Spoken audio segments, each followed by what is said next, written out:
Good news है यार। यीशु मसीह धर्म नहीं है। यीशु मसीह आपके साथ आना चाहता है, आपके बोझ को उठाना चाहता है। सर मैं तो आज दिन तक इतना बड़ा हो गया, मैंने यीशु मसीह के नाम से भीख मांगते देखा ही नहीं किसी को। परमेश्वर ने अपने पुत्र को जगत में इसलिए नहीं भेजा कि जगत पर दंड की आज्ञा हो, बल्कि इसलिए भेजा कि जगत उसके द्वारा उद्धार पाए। और जगत पाए भाई साहब, जगत हिंदू मुस्लिम सिख ईसाई कोई भी आ जाए, किसी भी नाम का आ जाए, आप प्रार्थना करो, प्रभु उसको सुनता है। रॉन्ग नंबरों से बचना है, जो बीच में आकर के बोलते हैं तुम ऐसा करोगे वैसा करोगे तब ऐसा होगा, ऐसा करोगे तब वैसा होगा, कुछ नहीं होगा भाई साहब।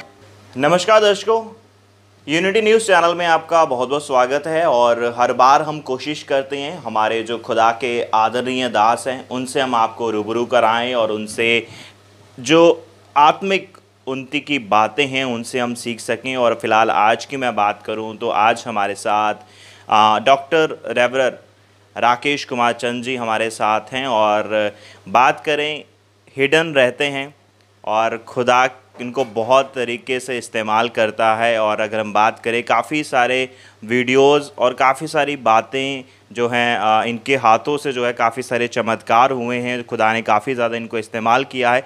लेकिन पब्लिकली जो है ये ज़्यादा सोशलाइज होना नहीं चाहते हैं, ना ज़्यादा इनके वीडियोस जो है वो वायरल होते हैं, ना ये करने देते हैं। कहीं ना कहीं वो कारण क्या है वो भी इन्हीं से जानेंगे। लेकिन फ़िलहाल जो आज हम बात करने वाले हैं क्रिश्चियनिटी के ऊपर करने वाले हैं कि क्रिश्चियनिटी का असली रियल मीनिंग क्या है, कि आखिर क्रिश्चियनिटी है क्या, क्या क्रिश्चियनिटी सिर्फ एक धर्म है या क्या है। और उसके बाद हम सैल्वेशन पे बात करेंगे कि उद्धार जो है वो आज के समय में क्या होना चाहिए। सर बहुत बहुत स्वागत है आपका पहले यूनिटी न्यूज़ चैनल पर। धन्यवाद आपका जी। मैं चाहूँगा सबसे पहले आप बताएं कि क्रिश्चियनिटी जो है वो क्या है, क्योंकि बहुत सारे लोगों ने अलग अलग अपनी मन के हिसाब से या माइंडसेट के हिसाब से अलग अलग थिंकिंग है लोगों की क्रिश्चियनिटी को लेकर। कुछ लोग कहते हैं कि क्रिश्चियनिटी सिर्फ क्रिश्चियन लोगों का धर्म है, सिर्फ ईसाइयों का धर्म है, जहाँ कुछ लोग ये भी अभी कहीं ना कहीं एक लांछन, मैं कहूँगा एक वर्ड जो है लांछन, वो लगाते हैं कि क्रिश्चियन जो है दूसरे लोगों को भी क्रिश्चियन बनाने का काम करते हैं। इस पर आप कैसे अपने विचार रखेंगे और क्रिश्चियनिटी को मैं चाहूँगा थोड़ा सा आप एक्सप्लेन करें। लेकिन मैं ये बताना चाहूँगा कि कई जगह पर जब हम ऐसा सुनने में आता है कि पैसा दे करके क्रिश्चियन बनाया जा रहा है या वो तो गलत है। अगर ऐसा हो रहा है तो वो तो गलत है। लेकिन वास्तव में देखा जाए तो परमेश्वर ने अपने वचन में एक बात को बोला कि परमेश्वर ने जगत से ऐसा प्रेम किया कि उसने अपना इकलौता पुत्र दे दिया। तो इसका मतलब जगत है, जगत में तो सभी आ जाते हैं। वहाँ पर ये लिखना चाहिए था कि परमेश्वर ने ईसाइयों से ऐसा प्रेम किया या क्रिश्चियनों से ऐसा प्रेम किया कि अपना इकलौता पुत्र दे दिया। उसने कहीं पे भी धर्म बनाया ही नहीं। धर्म तो आपने मैंने बना रखा है, इसको हमने इसको अलग तबके में डाल रखा है। मैं इसलिए बोल रहा हूँ क्योंकि मैंने अनुभव किया है एक चीज़ को कि जब मेरे पास में कोई आता है प्रार्थना कराने के लिए, यानी अपाहिज भी कोई आया या कैसे भी आया, मैंने उसके लिए प्रार्थना की, हाथ रख के जब प्रार्थना किया वो चलने लग गया और ठीक हो गया, उसकी समस्या समाधान हो गया। तब मेरे दिमाग में ये ख्याल आया कि परमेश्वर ने तो आके मेरे से ये नहीं बोला कि एक लिस्ट बना, अभी इनको बपतिस्मा लेना पड़ेगा। अभी वो अपने तरीके से सही है, जहाँ पर भी है वो होता है, वो उसमें मेरे को कंट्रीब्यूशन नहीं करना है। लेकिन मैं ये बताना चाह रहा हूँ कि प्रभु ने आके कोई लिस्ट नहीं दी कि पहले तो इसको ऐसे ऐसे कर, उसके बाद मैं इसको चंगाई दूंगा। वो तो तुरंत मेरे पास आया, तुरंत मैंने प्रार्थना किया, तुरंत ही ठीक हो गया। तो प्रभु कहाँ बोल रहा है कि तू अपना धर्म बदल, प्रभु कहाँ बोल रहा है कि तू अपना जो है ना सिस्टम को पूरा बदल दे या ऐसा कर दे, कहीं पे भी नहीं बोला। वो आया, मैंने प्रार्थना की, वो ठीक हो गया। तो उसका अपना वो तो मैंने ये महसूस किया कि वो बाप सबका एक बाप है, वो है सबका है, लेकिन हमने उसको क्या कर रखा है ना, अलग अलग चीज़ों में बांट रखा है। और बांटने के वजह से बाकी के लोगों के मनों में जो विरोध हो गया ना, तो वो लोग प्रार्थना ही नहीं करते कि यार यीशु मसीह से प्रार्थना करने से क्या होता है। मैं आपको बोल रहा हूँ, आप जिस भी धर्म के हो, आप जिस भी तबके के हो, आप एक बार आपकी समस्या को लेकर के कोने में जाके प्रार्थना कर लो, प्रभु उसको सुन लेगा। और अगर वो सुन लेता है तो आपके मन से ये धारणा हट जाएगी कि ये जो ईसाई बनाने वाली जो बात है, ये जो पैसा दे करके बनाने वाली बात है, ये आपके दिमाग से हट जाएगी। और जो लोग अगर वास्तव में ऐसा कर रहे हैं, क्योंकि कोई ऐसे ही थोड़ी बोल देगा, अगर वास्तव में कहीं पे ऐसा हो रहा है तो मैं इसके विरोध में हूँ। गलत है, ये नहीं होना चाहिए कि हम पैसा दे करके उसको क्रिश्चियन बनाएं या कैसा दे करके अपनी तरफ लेके आएँ। मैं ये इस चैनल के माध्यम से ये बताना चाहता हूँ, आप अकेले में जाके, आपकी कोई भी समस्या हो, कोई भी दिक्कत हो, आप अकेले में जा कर के प्रभु से बोलें, यीशु मसीह मेरी ये प्रॉब्लम है और मैंने आपके बारे में सुना है कि आप कोई धर्म नहीं है, आप तो सबके लिए हैं, तो आप अगर सबके लिए हैं तो आप मेरी प्रार्थना को सुनो। अगर आपकी सुन ली जाती तब आपका ये भ्रम ही दूर हो जाएगा बिल्कुल, कि हाँ कि हमें एक अलग तबका बनाना चाहिए। अब डिनोमिनेशंस बनते चले जा रहे हैं, अलग अलग चीज़ें बनती चली जा रही हैं, वो उनका पॉइंट ऑफ व्यू कैसे कर रहे हैं हमें उससे कोई मतलब नहीं है। लेकिन वास्तव में उनको समझना पड़ेगा कि यीशु मसीह कोई धर्म है नहीं, यीशु मसीह सभी का है और सभी के नाम से वो मतलब काम करता है। मतलब कहना चाहिए सभी के नाम से कि कोई भी व्यक्ति, हिंदू मुस्लिम सिख ईसाई कोई भी आ जाए, किसी भी नाम का आ जाए, आप प्रार्थना करो, प्रभु उसको सुनता है। और इसको समझने की ज़रूरत है कि क्यों सुनता है, क्या कारण है इसका। इसके साथ साथ हम बात करना चाहेंगे सैल्वेशन के ऊपर, क्योंकि बहुत सारे लोग जो हैं सैल्वेशन को, उद्धार को अलग अलग नामों से, कुछ मोक्ष भी कहते हैं। मैं चाहूँगा इसके ऊपर आप थोड़ा सा बताएं कि किस तरीके से, क्योंकि आप काफ़ी अगर हम बात करें इस लाइन में आप काफ़ी समय से हैं, काफ़ी ज़्यादा एक्सपीरियंस्ड हैं, तो आपके हिसाब से सैल्वेशन की परिभाषा क्या है?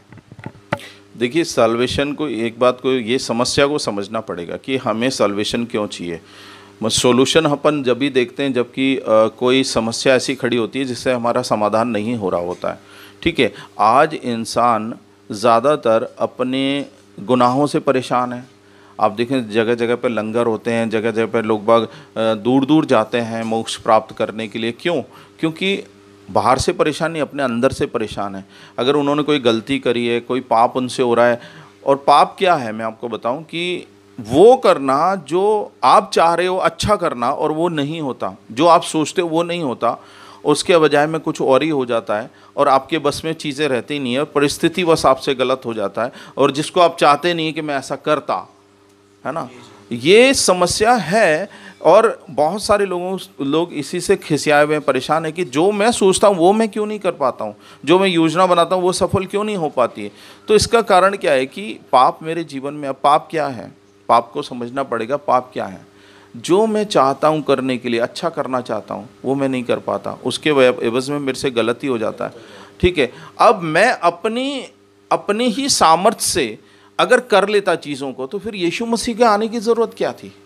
यीशु मसीह क्यों आया? और यीशु मसीह जब आया, लोगों ने उसको ग्रहण किया, तो उद्धार क्या है इसको समझना पड़ेगा।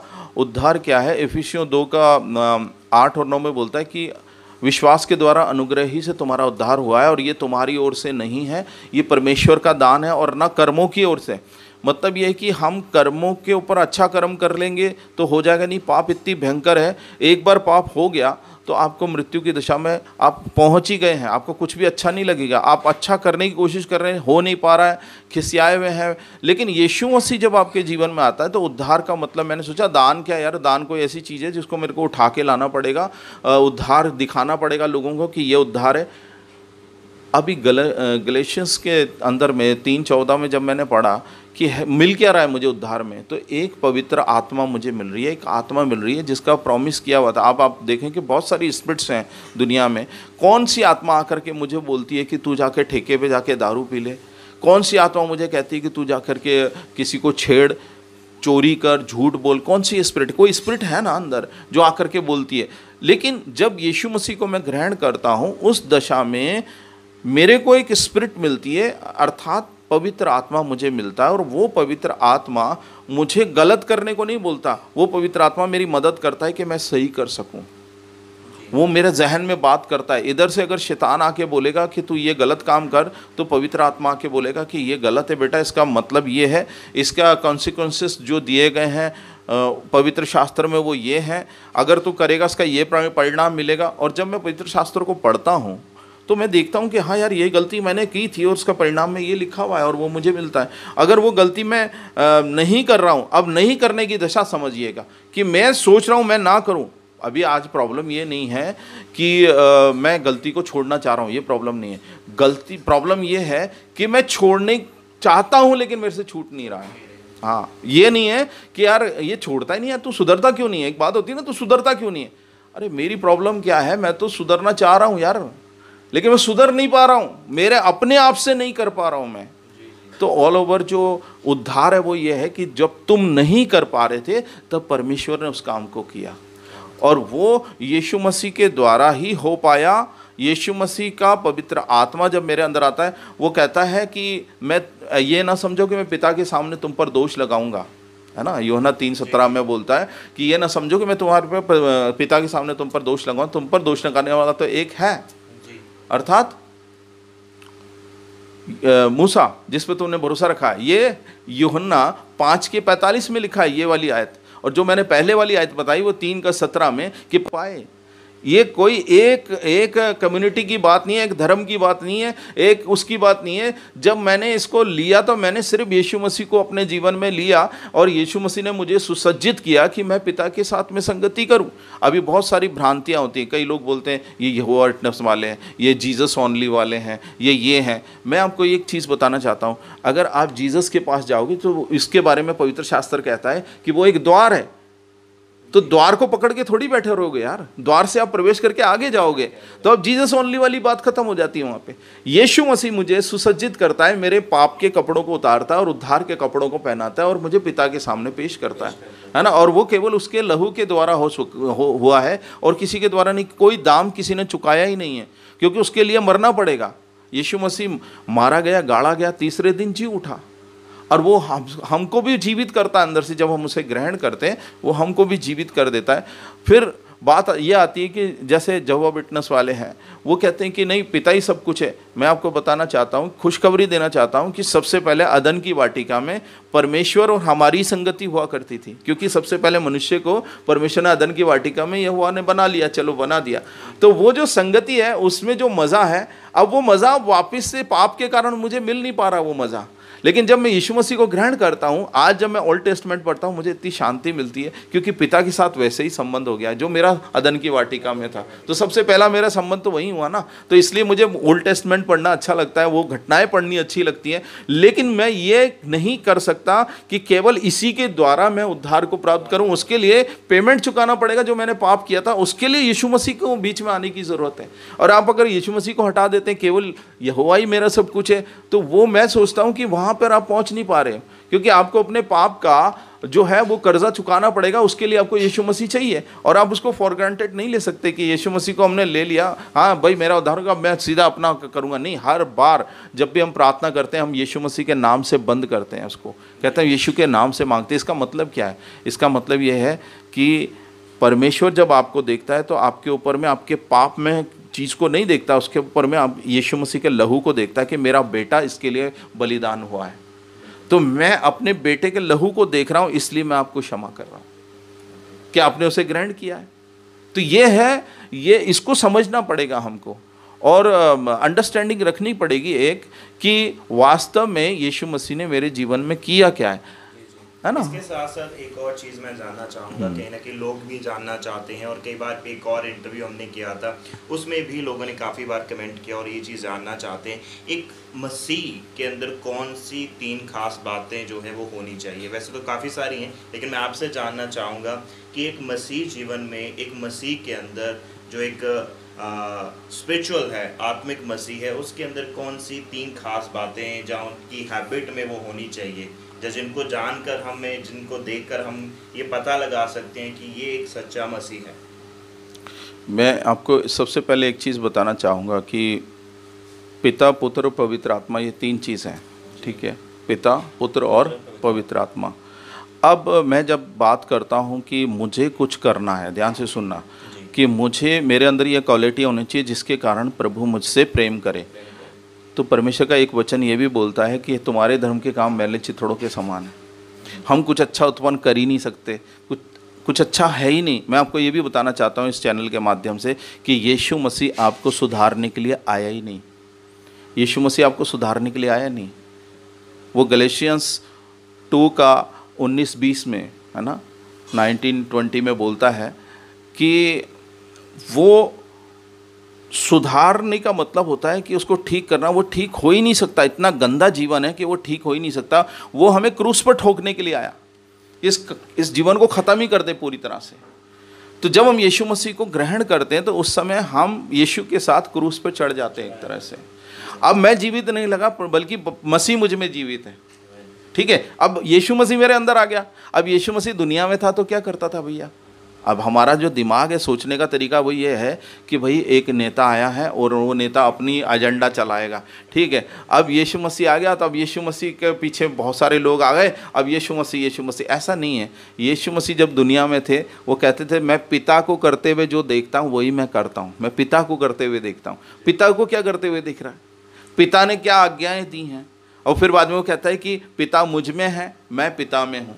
अगर तुम मुझे ग्रहण करते हो तो तुम मुझ में हो, मैं पिता में हूँ, पिता मुझ में हो। तो कहीं पे डिसयूनिटी है ही नहीं वहाँ पर, है ना। अगर आप यूहन्ना 17 को अगर आप पढ़ेंगे तो मेरे को बड़ा अच्छा लगा वो पढ़ते समय। उसने बोला जो नाम तूने मुझे दिया था, अब मैं ऊपर आ रहा हूँ तेरे पास में, मैं जा रहा हूँ इनको छोड़ करके, जो नाम मुझे मतलब तूने दिया था उस नाम से मैंने इनकी रक्षा की। हे प्रभु, अब मैं तेरे पास में आ रहा हूँ और ये जगत में रहेंगे और तू इनको उस दुष्ट से बचा के रखना। कितनी अच्छी प्रार्थना प्रभु यीशु मसीह कर रहा है। हम उसको क्या करना चाह रहे हैं कि हम उसको एक बहुत बड़ा एक कोई वो बनाना चाह रहे हैं। आप बनाओ चाहे ना बनाओ, वो ऑलरेडी परमेश्वर है। उसको प्रभु यीशु मसीह को परमेश्वर की पदवी परमेश्वर ने ही दी है।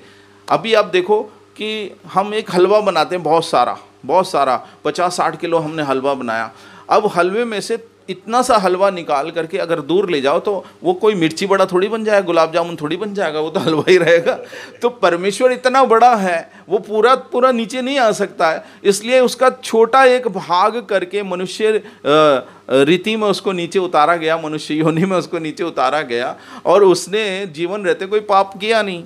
जब आप उसके उद्देश्यों को सुनते हो, मैं ये सोचता हूँ कि जब लोग बाग जब ये बोलते हैं कि नफ़रत करते हैं जब मसीह लोगों से या गलत धारणा से उसको पकड़ते हैं, तो मैं सोचता हूँ कि इसके पीछे आप ये देखो कि वो कोई आतंकवादी है। वो दुनिया में रहते हुए कौन सी उसने मशीन गन चलाई या हैंड ग्रेनेड फेंक करके किसी को बर्बाद कर दिया या किसी को छेड़ दिया या किसी को डकैती कर ली, क्या किया? यीशु मसीह है क्या? What it is? यीशु मसीह सिर्फ एक जीवित परमेश्वर है। उसको अगर आप मानोगे, और ये धर्म नहीं है मेरे भाई, आप जिस धर्म में रहना चाहते हो उस धर्म में आप रहो, ठीक है। मैं आज जिस धर्म को मानता हूँ मैं उस धर्म में हूँ। मेरी पत्नी जो धर्म में ब्राह्मण समाज में उसी में है वो, लेकिन केवल जब समस्या आती है, दिक्कत आती है, यीशु मसीह से उसने प्रार्थना किया, यीशु मसीह ने सुन लिया।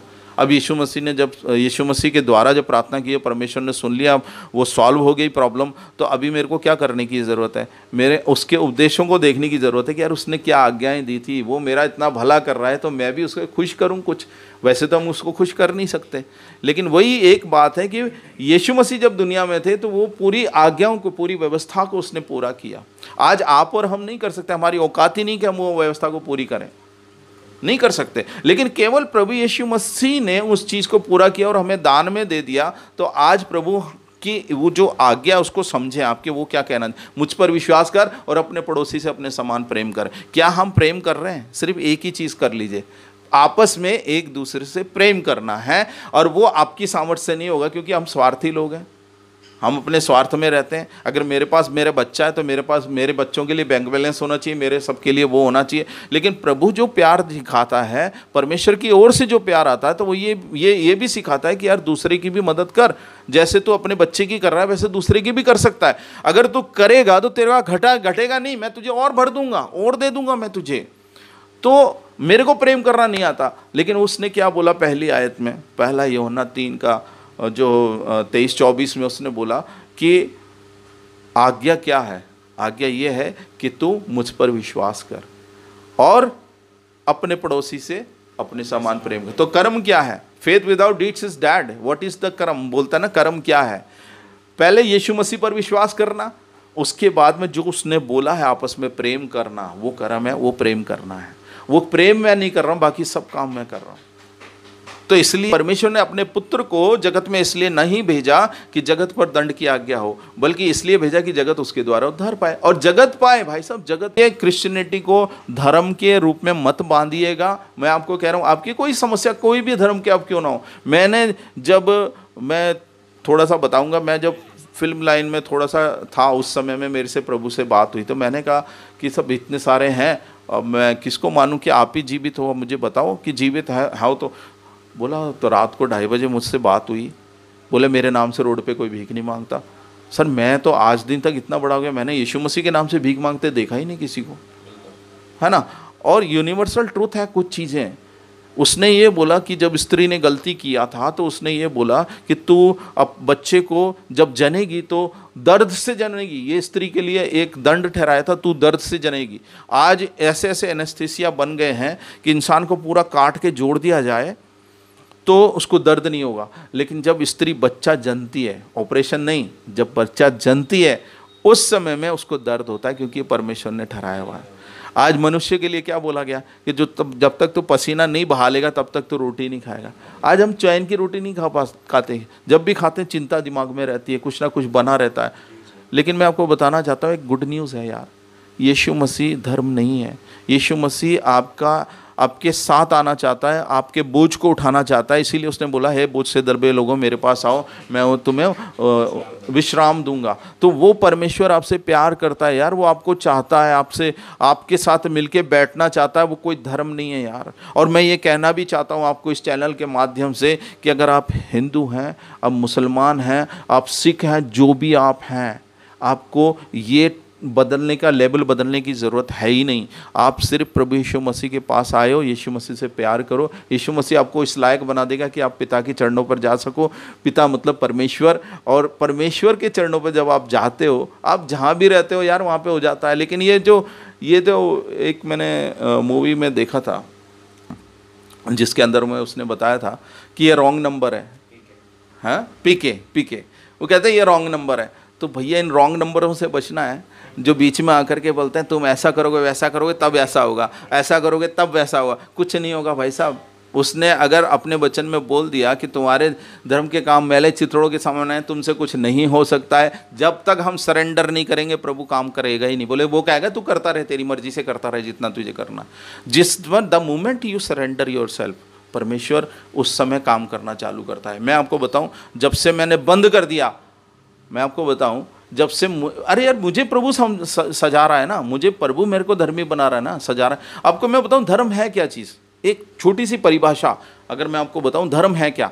धर्म का मैं आपको मतलब बताऊं, जो मैं कर रहा हूं वो मैं सामने वाले से कह रहा हूं कि तू भी ऐसा कर। ध्यान से सुनना, धर्म क्या है, जो मैं कर रहा हूं वो मैं सामने वाले से कह रहा हूं कि तू भी ऐसा कर। अब मैं क्या कर रहा हूं ये समझना है कि मैं कर क्या रहा हूं। अगर मैं किसी को छेड़ रहा हूं तो सामने वाले से मैं कह रहा हूं कि तू भी मेरी बहन बेटी को छेड़। अब वो छेड़ रहा है तो मुझे गुस्सा नहीं आना चाहिए, क्योंकि मैं भी वही पसंद करता हूं ना, वही करना। अगर मैं किसी को धोखा दे रहा हूं या किसी से झूठ बोल रहा हूं तो मैं सामने वाले से ये कह रहा हूं कि तू भी मेरे साथ ऐसा कर। और जब वो वैसा करता है इसका मतलब मुझे गुस्सा नहीं आनी चाहिए। तो फिर धर्म क्या है ये समझो। धर्म क्या है, धर्म आपने मैंने बनाया सर जी। यीशु मसीह ने कोई धर्म नहीं बनाया, परमेश्वर पिता ने कोई धर्म नहीं बनाया। उसने बोला कि मार्ग जीवन सत्य मैं हूँ। किसी धर्म ग्रंथ में कहीं पे भी हम इसको धर्म में बांधते ही नहीं है सर। जब उसने बोला इसका मतलब वो है, जो है वो बोल रहा है। तो जब मैं उसके पास जाता हूँ, मैं अनुभव लेता हूँ, तभी तो मुझे मालूम पड़ेगा कि वास्तव में वो सही है कि नहीं है। ये एक्सपीरियंस की बात है सर, आप अनुभव कीजिए ना। वो तो खुद कहता है चख के देखो, परख के देखो कि मैं भला हूँ कि नहीं हूँ। तो फिर कन्फ्यूज़न कहाँ है ये बताइए। कन्फ्यूज़न हम लोग, बहुत सारे लोग, हम लोग अपने अपने एजेंडे लगा लगा के पेश करते हैं। हम लोग बोलते हैं ऐसा करना चाहिए, ऐसा करना चाहिए, ये करना चाहिए, ये मत पहनो, ये पहनो। यार मेरे पास में अगर जब मैंने किसी के लिए प्रार्थना की, प्रभु ने तुरंत सुन लिया। मेरे पास तो कोई लिस्ट लेके नहीं आया प्रभु कि यार पहले तू इसको बोल कि आज से ये नहीं करेगा, ये नहीं करेगा, नहीं तब मैं इसको ठीक कर रहा हूँ। नहीं, उसकी खुद की औकात नहीं वो अपने आप को सही कर ले। जब वो पवित्र आत्मा अंदर आता है, वो पवित्र आत्मा अंश करके बदलता है और वो धीरज रखता है। आप और मैं धीरज नहीं रखते सर, हम लोग बंदूक तान देते हैं एकदम, कहते हैं ये देखो ये धर्म के अनुसार गलत है, ऐसा नहीं होना चाहिए। अरे सर आपके मेरे करने से आपका मेरा पेशेंस है ना थोड़ा सा है, वो परमेश्वर का पेशेंस बहुत है। हम लोग थोड़ी सी शॉर्ट कमिंग में हम लोग खिंच जाते हैं, अरे यार मेरे अनुसार नहीं हुआ। अरे धीरज रखना भाई, परमेश्वर के अनुसार होगा। तेरे मेरे करने से कुछ नहीं होगा। वो जो फल का तीसरा विटामिन था ना, तुम परमेश्वर के तुल्य हो जाओगे। आज हम परमेश्वर के तुल्य समझते हैं अपने आप को, और अपने तरीके से परेशानी किसको होती है? आपकी शांति खुद की खत्म होती है जब आप किसी को कुछ गलत बोल देते हो, इम्पेशंस हो जाते हो, आप धीरज नहीं रखते हो, आप परमेश्वर पूरी तरह भरोसा नहीं करते हो। आप ये सोचते हो कि मैं मेरे तरीके से कर लूँगा, नहीं होगा सर। मैं आपको इस चैनल के माध्यम से एक चीज़ और बताना चाहता हूँ। परमेश्वर ने यिर्मयाह 17:5 में ये बोला कि श्रापित है वो पुरुष जो मनुष्य पर भरोसा रखता है। अब मैं भी एक पुरुष हूँ और मेरे सामने वाला भी एक पुरुष है। अब भरोसा रखने की क्या बात है, मैं मेरे बेटे को सुधारूंगा, मार मार के सुधारूंगा, गालियों से सुधारूंगा, मैं ये सुधरना नहीं है। मैं अपने ऊपर भी भरोसा रख रहा हूँ और मैं उसको भी ऊपर भरोसा रख रहा हूँ कि ये सुधरता क्यों नहीं है। हम दोनों श्रापित हैं। मैं ये भरोसा क्यों नहीं करता, प्रभु तू इसको सुधार दे, क्योंकि तू सुधार सकता है, मैं नहीं सुधार सकता। तेरे सामने क्या है, वो बोलता है हे जरूबाबेल तू क्या है, तू मैदान हो जाएगा, पहाड़ तू क्या है, प्रभु के सामने तू मैदान हो जाएगा। लेकिन प्रभु के सामने हम अपने आप को ना खड़ा करें, परमेश्वर को ही खड़ा करें समस्याओं के सामने, तब हो जाएगा। अब मैं भी अपने ऊपर भरोसा करता हूँ, मेरे तरीकों से, मेरे हिसाब किताब से ये सारा सिस्टम मैं सही कर लूँगा, नहीं हो पाएगा, क्योंकि मैं अपने ऊपर भरोसा कर रहा हूँ। और श्रापित हूँ अगर मैं अपने ऊपर भरोसा करता हूँ। श्रापित हूँ मैं जब मैं दूसरे पे भरोसा करता हूँ कि वो सुधर जाए। वो नहीं सुधरेगा मेरे हिसाब किताब से, वो परमेश्वर से सुधरेगा। इसलिए मेरे को और आपको प्रभु के चरणों पर जाकर के प्रार्थना में समय बिताने की ज़रूरत है, प्रभु से बात करने की ज़रूरत है। वो जीवित है तो बात करे ना आमने सामने। मैंने जब आया प्रभु में तो मैंने यही बोला कि अगर तू जीवित है तो इस समस्या का समाधान कर देना। क्यों नहीं हो रहा ये, करना तू अगर है तो, जीवित है तो कर। अब मैं आपको बताऊं, जो हम आज हैं वो पास्ट में जो हमारे सोच विचार थे, इस वजह से आज हम हैं वो, और कोई उससे बढ़िया जा रहा है तो हमें अपने सोच विचार छोड़ देने चाहिए। हमें वो करना चाहिए जो सामने दिख रहा है कि हाँ यार ये सक्सेस है, मेरे को इस पे जाना है। तो उसने क्या कौन सी चीज़ों को अपनाया जिसके कारण वो वहाँ तक पहुँच गया। अब आपको मैं बताना चाह रहा हूँ यहाँ से कि जब मैंने बंद कर दिया अपने आप को करना कि मेरे को कुछ नहीं, मेरे को कुछ आता ही नहीं है, मैं शून्य हो गया। शून्य होना और फिर परमेश्वर ने काम करना जब चालू किया तब चीज़ें होने लग गई। अब बहुत सारे लोग बोलते हैं यार आप इतना करते तो आप सोशल मीडिया पे क्यों नहीं डालते हैं। मत्ती 6 में क्या लिखा है, तुम्हारे धर्म के काम मैले चिथड़ों के समान है। मनुष्य को दिखाने के लिए अपने धर्म के काम मत करो। लेकिन आज हम प्रार्थना कर रहे हैं ना गुप्त में जाके, तो भी हम डाल देते यूट्यूब पे, फेसबुक पे। क्यों? क्योंकि हम चाहते हैं कि लोग हमें देखें हैं। मैं आपको बताऊं 4 पीढ़ी से ज़्यादा आपका नाम आगे नहीं जाएगा। आप सोच लो, इमेजिन करो आपके दादाजी के पापा का नाम क्या था, दादाजी का तक आप बता दोगे दादाजी के पापा का नाम क्या था, फिर उनके पापा का क्या नाम था, नहीं बता पाओगे, क्योंकि इसका मतलब 4 पीढ़ी से ज़्यादा हमारा नाम जाता ही नहीं। तो यार उसके नाम के लिए जिए ना यार, अपने नाम के लिए क्या जीना यार। और अगर आप ये बोलते हो कि बहुत सारे महापुरुष हुए जो बड़े बड़े उनके नाम अभी भी चल रहे हैं, तो क्या वो महापुरुष जीवित हैं ये सुनने के लिए कि मेरा नाम इतना आगे बढ़ रहा है? अब सोचे, इसका मतलब ये हो गया कि यार वो ईश्वर है, वो जीवित परमेश्वर है, उसके नाम के लिए, उसके लिए हम काम करें कि यार मैंने अगर कुछ प्राप्त किया है तो मैं मेरे पड़ोसी को भी दूं। यही है कि यार तेरी समस्या का समाधान नहीं वाला, चल मैं तेरे लिए प्रार्थना कर देता हूँ। इसका मतलब ये थोड़ी है कि नहीं तू अपना धर्म छोड़ दे, तू अपना ये करना छोड़ दे, वो करना छोड़ दे, तब मैं तेरे लिए प्रार्थना करूँगा। ये गलत है, ये धर्म परिवर्तन गलत है, मैं इसके खिलाफ हूँ। अगर कोई पैसा दे के बोल रहा है कि मैं तेरे लिए प्रार्थना करूँगा तो मेरे को इतना पैसा दे, ये गलत है, ये धर्म परिवर्तन है और मैं इसके खिलाफ हूँ। अगर किसी की समस्या है, आप जाके ये बता रहे हो एक यीशु मसीह है, मैं आपके लिए प्रार्थना करूँ, अभी वो ठीक हो जाएगा, आप ठीक हो जाओगे। लेकिन जब आप कोई एजेंडा लगा के जाते हो ना, वो मेरे को अजीब सा लगता है यार। क्योंकि मैंने अपनी ज़िंदगी में अनुभव किया है, जो भी व्यक्ति आ गया मैंने उसके लिए प्रार्थना की, वो ठीक हो गया, चला गया। अब मैंने देखा कि यार वो तो यार जुआड़ी है, वो तो यार शराबी है, वो तो वो है। लेकिन एक बार प्रार्थना करने के बाद जब वो वापस लौट के आता है, वो कहता है कि सर मैंने महसूस किया कि शांति मिली थी उस समय जब आपने प्रार्थना की थी, लेकिन मेरे अंदर ये समस्या कि ये चीज़ मुझे अशांत कर रही है। वो जो प्रार्थना जब आपने की थी तब तो मुझे शांति मिली थी, लेकिन जैसे ही मैंने ये पिया या कुछ झूठ बोला, जो गलत किया, तो मैं अशांत हो गया। तो अच्छा यार ऐसी बात है, चल मैं तेरे लिए प्रार्थना करता हूँ। प्रार्थना किया, आराधना किया, प्रार्थना किया, तो उसको क्या मिला? पवित्र आत्मा मिल रहा है। वो पवित्र आत्मा ही चाहिए इंसान को जिससे वो जिए। दुष्ट आत्मा नहीं चाहिए जो उसको आकर के बोले चल जुआ खेलना चलें, चल चोरी करने चलें, चल बलात्कार करने चलें, चल उसका वो ये माल उठा लेते हैं, वो अपना काम चला लेते हैं। आप जितना भी करोगे मैं आपको बताऊं, आप उतने अशांत होते चले जाओगे, कितना भी जाओगे अशांत होते चले जाओगे। अगर आप सरेंडर करके प्रभु के पास में आओगे, प्रभु आपको एक अच्छी आत्मा देगा और उस आत्मा से आपकी तरक्की भी होगी। Hallelujah. That is the Christianity, that is not a धर्म और कुछ भी नहीं है। ये हमने बना रखा है, एक तबका बना रखा हमने। जी, तो बहुत बहुत बहुत शुक्रिया आपके कीमती समय के लिए। और आई होप जो हमारे दर्शक अभी हमें देख रहे हैं, क्रिश्चियनिटी का एक असली मीनिंग क्या है वो आप तक हमने पहुंचाने की कोशिश करी है और आप इसको समझ पाए हैं, ये हम आशा करते हैं। और इसके साथ साथ हमने सैल्वेशन के ऊपर बात करी कि उद्धार असल में क्या है और मसीह जीवन के अंदर कौन सी खास बातें जो है वो होनी चाहिए। और मेन फोकस जो हमारा रहा कि क्रिश्चियनिटी जो है वो सिर्फ़ एक धर्म नहीं है, सिर्फ क्रिश्चियंस जो मसीह लोग हैं सिर्फ उन्हीं के लिए यीशु मसीह नहीं आया, बल्कि यीशु मसीह पूरे जगत के लिए जो है वो आया है और पूरे जगत के लिए जो है वो काम करता है। तो आपको ये कन्वर्सेशन कैसा लगा, आप अपनी राय को जो है कमेंट सेक्शन में ज़रूर रखें। फिलहाल के लिए इतना ही। जुड़ रहे हैं आप यूनिटी न्यूज़ चैनल के साथ।